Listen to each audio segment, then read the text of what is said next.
नमस्कार, GBN 24 news में आपका स्वागत है। मैं हूं आपके साथ राशि। आइए नजर डालेंगे अब तक की कुछ बड़ी और अहम खबरों पर।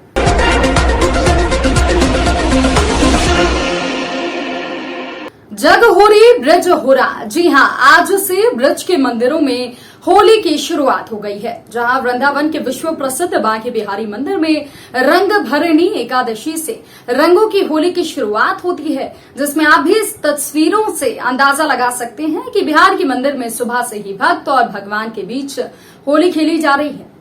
इसमें सबसे पहले मंदिर के सेवायतों के द्वारा भगवान को पिचकारी से रंग डाला जाता है और उसके बाद मंदिर में दर्शन को आने वाले भक्त भी भगवान को अपने प्रेम की भक्ति से साराबोर रंग और गुलाल लगाकर होली की मस्ती में मस्त होकर पूरे मंदिर में राधे राधे बांके बिहारी लाल की जय जयकार गूंजने लगती है।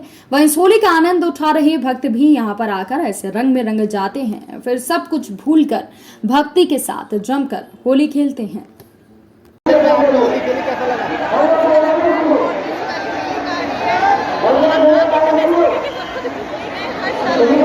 उससे पहले भी आप यहाँ पे आए?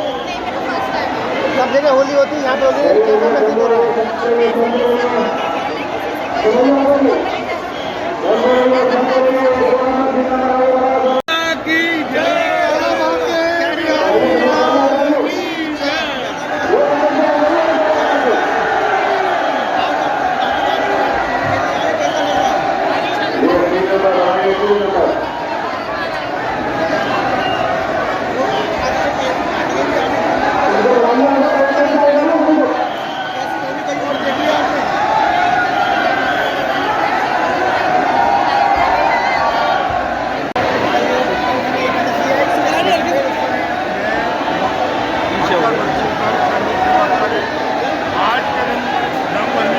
का महापर्व है। आज से बिहारी महाराज और समग्र देश में आने वाले बिहारी जी की इसमें बरस रहा है और मेन केसर की शाम को खेलेंगे। 5:30 बजे से होली प्रारंभ हो जाएगी। इस समय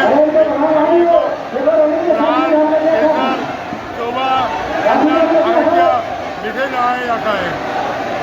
बिजनौर के गंगा बैराज पर अपनी दादी के दाह संस्कार करने आए दो सगे चचेरे तहरे भाई गंगा में नहाते समय डूब गए। दोनों भाइयों की तलाश गोताखोरों की टीम और पुलिस जुटी हुई है। गंगा में डूबे दोनों भाइयों के परिवार में कोहराम मच गया है। दरअसल बिजनौर थाना कोतवाली क्षेत्र के गंगा बैराज पर उस वक्त अफरा तफरी मच गई जब अपनी दादी की मौत के बाद उसका अंतिम संस्कार करने गंगा बैराज पर गए दो रिश्ते के भाई नहाते वक्त गहरे पानी में डूब गए। बताया जा रहा है कि चांदपुर की रहने वाली रामरती वृद्ध महिला की मौत हो गई थी। उसका अंतिम संस्कार कराने के लिए परिवार वाले अंतिम संस्कार करने के लिए शव को गंगा बैराज पर ले गए थे। गंगा में स्नान करने गए मृतका के पोते नरदेव और सिद्धार्थ गंगा के गहरे पानी में डूब गए। मौके पर पहुंची पुलिस गोताखोरों की मदद से डूबे युवकों की तलाश में जुटी हुई है और घंटों बीत जाने के बाद भी गंगा में डूबे युवकों का कोई सुराग नहीं लग पाया है। जी क्या नाम आपका? जी मोहित कुमार है। मैं यहाँ बोट चलाता हूँ, गोताखोर भी हूँ। अच्छा बताइए क्या नाम? सर ये ढाई पौने 3 बजे के लगभग समथिंग की बात है। ये 3 बच्चे थे। ये मतलब पहले एक डूबा, दूसरा बचाना गया, वो कुछ तैरना जानता था। फिर तीसरा गया, इसमें हम पहुँचे वहाँ। एक हमने मतलब बचा के बाहर भेज दिया, 2 अंदर घुस गए, उन्हें पकड़ नहीं पाए। फिर हमने बोट से मतलब उन्हें ढूंढा, काफ़ी सारे लोग आए, 10-12 वे आए यहाँ के जो घाट पे रहते हैं गोताखोर, हमने सबने ढूंढा लेकिन सफल नहीं हो पाए इसमें। क्या लगता है पानी तेज है गहरा है? सब पानी तो थोड़ा सभी के कहने पे गोताखोरों के भी पुलिस के भी गेट बंद करवा दिए तुरंत। मतलब 10-15 मिनट के बाद 20 मिनट के बाद सब गलत कह रहे हो आप, कई घंटे के बाद में। चलो ये गेट बंद करा है। नहीं जितना मैं कह रहा हूँ वो, लेकिन ये गेट बंद हो गए थे। मतलब जो हमने पुलिस से कहा ये सामग्री चाहिए वो उन्होंने थोड़ा बहुत लाके दिया हमें, बस मिल नहीं पाए अभी तक। कितनी देर हो गई अभी तक? सर 3 घंटे, सवा 3 बजे के समथिंग की बात है सर। नहीं मिल पाए। मैं खुद अभी कपड़े मेरे ऐसी हो रहे हैं। मेहनत करी बेचारे ने बहुत। आजमगढ़ में घटित घटना महिला अनाथन की हत्या का अनावरण पुलिस ने कर लिया है। पुलिस मुठभेड़ में आरोपी घायल हुआ है। जनपद में इस प्रकार की घटना हो जाने से काफी आक्रोश था। पुलिस टीम के द्वारा 35 घंटे में ही घटना का खुलासा कर लिया गया। एडीजी जोन वाराणसी के द्वारा 50,000 रुपए और डीआईजी परिक्षेत्र आजमगढ़ के द्वारा 50,000 रुपए, पुलिस अधीक्षक आजमगढ़ के द्वारा 25,000 रुपए से घटना का अनावरण करने वाली पुलिस टीम को पुरस्कृत किया गया है।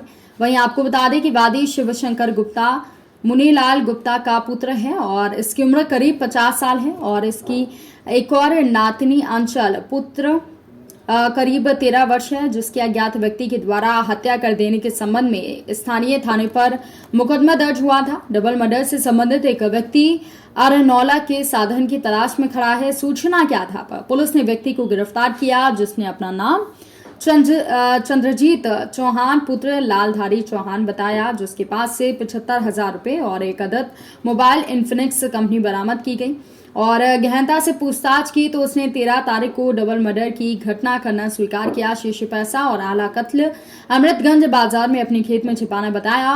सूचना पर पुलिस के द्वारा मौके पर अमृतगंज बाजार के पास स्थित खेत के घटना से एक दिन पहले खून से सने हुए कपड़े में 8,90,000 रुपए बरामद किए गए और साथ ही साथ 400 रुपए, एक जींस का पैंट, जूता सफेद और साथ ही साथ अन्य चीजें भी बरामद की गई। कल 13 मार्च को सुबह 9 बजे थाना दीदारगंज में एक घटना घटित हुई थी, जिसमें एक महिला और एक बच्ची, इन दोनों की धारदार हथियार से हत्या कर दी गई थी। इस घटना का अनावरण आज पुलिस के द्वारा किया गया है। इसके अनावरण के लिए 4 टीमें लगाई गई थी। घटना कारित करने वाले अभियुक्त चंद्रजीत चौहान पुत्र लालधारी चौहान, जिसकी उम्र लगभग 28 साल है, जो मृतका के गांव गवई का ही रहने वाला है, इसको पुलिस के द्वारा आज गिरफ्तार किया गया। पूछताछ के दौरान इससे आला कत्ल और लगभग 9,60,000 रुपए जो इसने वहां से लूटे थे, ये बरामद किए गए। घटना के समय पहने गए कपड़े व जूते, जिनके ऊपर खून के निशान हैं और जो आप लोगों के सामने अभी प्रस्तुत किए गए, वो भी पुलिस के द्वारा बरामद किए गए। अग्रिम पूछताछ के दौरान इसके द्वारा घर से लूटे गए जेवर के बारे में भी पुलिस को बताया गया और इसकी बरामदगी के लिए पुलिस के द्वारा इसको ले जाया गया। बरामदगी के दौरान इसके द्वारा पूर्व से छिपाए गए तमंचे से पुलिस पार्टी पर फायर किया गया। पुलिस के द्वारा आत्मरक्षात्मक कंट्रोल फायरिंग करते हुए फायरिंग की गई, जिसमें इसके बाएं घुटने में गोली लगी, जिसमें ये घायल हो गया। तत्काल इसको उपचार के लिए सदर अस्पताल लाया गया है, जहां पे इसकी कंडीशन अभी स्टेबल है। पूछताछ के दौरान इसने घटना के बारे में सारी चीजें कबूल की हैं। पूछताछ के दौरान ये भी तथ्य प्रकाश में आए हैं कि ये पूर्व से परिचित था और मृतका का जब मकान बन रहा था कुछ साल पहले, तो लेबर के तौर पे इसने वहां पे काम किया था, इसलिए मकान के हर एक कोने से परिचित था। घटना वाले दिन रात को 8:30 बजे घर के अंदर घुसा है। घर के अंदर घुस के बेड के नीचे छिप के बैठ गया और रात के टाइम जब मृतका अपने कमरे से निकली है तो इसने उनके ऊपर हमला किया। कमरे के अंदर गया, वहां भी हमला किया, रॉड से हमला किया। एक बच्ची थी 13 साल की, जिसके द्वारा शोर मचाया गया। शोर मचाने पर इसने बच्ची का भी गला काटकर उसकी हत्या कर दी। उसके बाद जो वहां पे बॉक्स था वो खोला, चाबी इसने तकिए के नीचे निकाल के और उसमें जितना भी पैसा था लगभग 9,60,000 रुपया और जो जेवरात थे वो इसके द्वारा वहां से लूट लिए गए और ये छत के रास्ते से एक अमरूद का पेड़ है जहां से ये उतरते हुए फरार हो गया। इस पूरी घटना को लगभग 35 घंटे के अंदर पुलिस टीम के द्वारा अनावरण किया गया है। इसमें एडिशनल एसपी आरए के नेतृत्व में सीओ फूलपुर, सीओ लालगंज और उनके साथ एसएचओ दीदारगंज, स्वाट team 1st, 2nd, surveillance team, इन सबको लगाया गया था घटना का खुलासे के लिए, बरामदगी के लिए और इसके दौरान की गई कार्रवाई के लिए। मेरे द्वारा इस पूरी पुलिस टीम को 25,000 रुपये से, डीआईजी साहब के द्वारा 50,000 रुपये से और एडीजी सर के द्वारा 50,000 रुपये की धनराशि से पुरस्कृत किया गया है। क्या था मकसद, क्या था जो हत्या किया गया? मकसद विशुद्ध रूप से लूट का था। ये इस घर में, क्योंकि इस घर से पूर्व से परिचित था, इसको ये भी जानकारी थी कि जो मृतका है वो किसी जमीन को खरीदने वाली है, इसलिए उनके पास पैसा रखा हुआ है। और ये 10 तारीख को इनके घर पे आया था बिजली ठीक करने के बहाने, तब भी इसने पूरे घर की रेकी कर ली थी, क्योंकि इनसे इन्हीं के गांव का था, पड़ोस का था, परिचित था, इसलिए मृतका को इसके ऊपर शक भी नहीं था। तो इन सारी चीजों को इसने अपने गुलावठी पुलिस और गौ तस्कर के बीच मुठभेड़ हुई। गुलावठी थाने के टॉप 10 बदमाश चांद कुरैशी और पुलिस में बीती रात मुठभेड़ हुई। मुठभेड़ में आरोपी घायल हुआ। गुलावठी पुलिस ने रात में चेकिंग के दौरान गौ तस्कर और पुलिस के बीच मुठभेड़ हुई। बदमाश पुलिस की गोली लगने से घायल हो गया। बड़ी वारदात को अंजाम देने के लिए सब्जी मंडी के पीछे के रास्ते से हुसैनपुर जा रहा था 25,000 का इनामी बदमाश और पुलिस की चेकिंग के दौरान गौ तस्कर टॉप 10 अपराधी चांद कुरैशी ने पुलिस पार्टी पर फायरिंग की। पुलिस ने भी जवाबी कार्रवाई की और उसके पैर में गोली मारकर घायल किया। चांद पर दर्जनों मुकदमे दर्ज हैं। और लगभग 2 सालों से आरोपी फरार चल रहा था। पुलिस ने घायल बदमाश से एक तमंचा, भारी मात्रा में कारतूस, एक बाइक, एक गाय और गौ काटने के औजार भी बरामद किए हैं। आपको बता दें कि घायल बदमाश का एक साथी फरार है, पुलिस उसकी तलाश कर रही है। साथ ही बुलंदशहर के गुलावठी थाना क्षेत्र के फल सब्जी मंडी के पीछे हुसैनपुर गांव के जंगल में ये पुलिस मुठभेड़ हुई। बीती रात थाना गुलावटी क्षेत्र में एक पुलिस मुठभेड़ में कुख्यात गो तस्कर चांद पुत्र नूर इलाही पुलिस मुठभेड़ में घायल हुआ है क्रॉस फायरिंग में, और इसके कब्जे से इस घटना में प्रयुक्त असलहे बरामद हुए हैं तथा गोकशी के उपकरण बरामद हुए हैं और एक जीवित बछिया भी बरामद हुई है, जिसकी गोकशी के इरादे से इसने अपने साथियों के साथ मिलकर उसको कहीं से ले आया था। उल्लेखनीय है कि ये टॉप 10 का अपराधी है। इसके विरुद्ध 25,000 रुपये की पुरस्कार राशि पूर्व से घोषित थी तथा वर्ष 2020 से लगातार वांछित चल रहा था। इसके विरुद्ध कुल 15 से अधिक मुकदमे पूर्व से दर्ज हैं, जिनमें 2018 में इसके विरुद्ध NSA की भी कार्रवाई की गई थी। बहुत ही कुख्यात किस्म का गोकशी करने वाला अपराधी है और अपने साथियों के साथ था। इसके अन्य साथी रात में अंधेरे का फ़ायदा उठाते हुए भागने में सफल रहे हैं, जिनके बारे में जानकारी और गिरफ्तारी का प्रयास अलग से किया जा रहा है।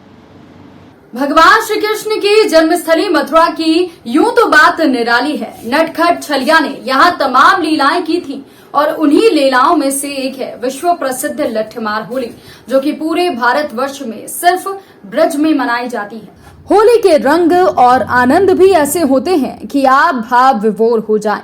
आज जन्मभूमि के लीला मंच पर आयोजित होली महोत्सव में जहां पहले तो दूर दूर से आए भगवान के भक्तों ने लीलाओं का आनंद लिया और फिर यहां पर सखियों के द्वारा होली खेली गई, तो सभी भाव विभोर हो उठे। चारों तरफ भगवान की जय जयकार होने लगी। इससे सारा वातावरण भक्ति में डूब गया।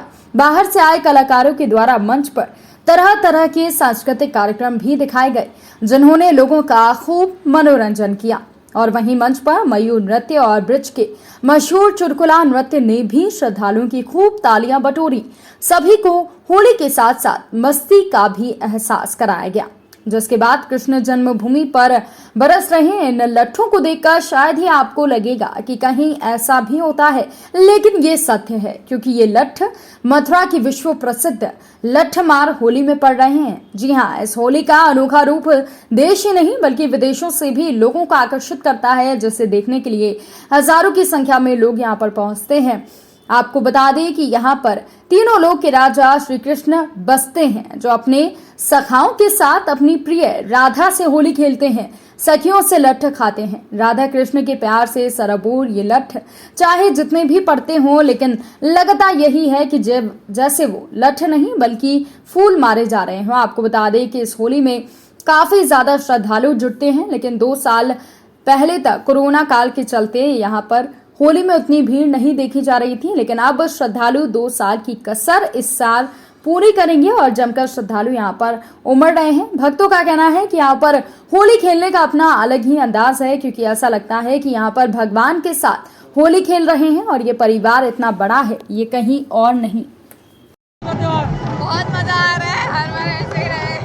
पिछली बार तो कोविड की वजह से रह गया था, इस बार मौका मिला है तो लोग पहले से ज्यादा आ रहे हैं और इस त्योहार को ज्यादा से ज्यादा मना रहे हैं। और मथुरा की होली तो वैसे ही बहुत मशहूर है। मथुरा की होली का महत्व कुछ और है, इसको बड़े प्रेम से मनाते हैं। 1 महीने पहले ग्वालिनों की चढ़ाई होती है आइस में और लट्टों की तेल लगाया जाता है लट्टों से 1 महीने पहले से ही, और तैयारी होती है। ग्वालिनों को खूब चढ़ाई होती है। उसके बाद में ग्वालिन जो है ग्वालों पर लट्ठ बरसाती है, ग्वाला जो है रोकते हैं उनके बार को। और प्रेम प्रसिद्ध होली है ये मथुरा की, सबसे प्यारी होली है मथुरा की।